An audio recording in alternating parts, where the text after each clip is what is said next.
I'd like to bring you a brief update on the Tumaini Fund response to Covid-19 in Tanzania, in particular within the Kagera region. On the 16th of March, the first known case of Covid was reported, and the next day President Magufuli announced a range of measures including immediate closure of schools, colleges and universities. Many of the Tumaini supported orphans were struggling to get home quickly as they had no access to finances.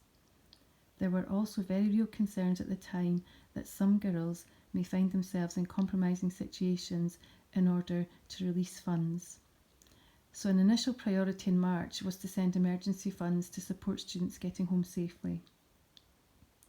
As many of you will know, Tumaini have been partnering with some villages to provide wells and clean water sources, but sadly many are still having to draw from dirty water like this.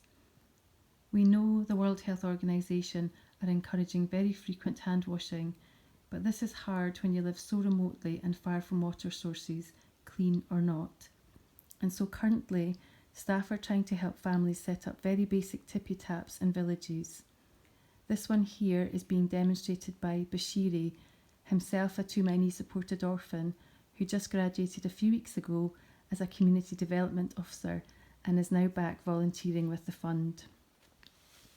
All Tumaini supported families were also supplied with large bars of soap, which are big enough to last for several months. These were made as part of a micro-enterprise by a Tumaini widow. Miraculously, there was enough to supply over 50,000 orphans, widows and local pastors and evangelists. And whilst distributing these, staff and parish workers were able to advise families about reducing risks from COVID, particularly hand hygiene and social distancing. Many of you will be aware of our vision in Scotland to help resource each of the 200 parish workers by way of regular monthly support. They care for often over 150 orphans each in remote rural areas. And so currently, emergency funds are being used to help mobilise these dear brothers and sisters. They are best placed to offer ongoing practical, emotional and spiritual support.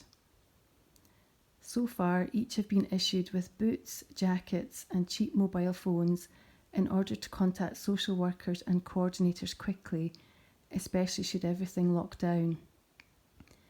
And any emergency funds are being used to provide bikes, especially for those parish workers who are covering the largest area on foot. It is thought that alongside neighbouring countries, Covid may peak in a few months in Tanzania. And in Kagera, parish workers like Editha and Tumaini seen here will be the mainstay of support for any widows and orphans who have symptoms. As they self-isolate, the parish workers will make sure food and water is dropped off regularly to them. And so we join with our brothers and sisters in Kagera in praying for protection, for wisdom for them, and for release of resources as they serve those who are most vulnerable. Psalm 82 verse 3 says, "Defend the cause of the weak and the fatherless," and we're thankful to God for the privilege of sharing our resources with our Tumaini family in Kagera as they do this.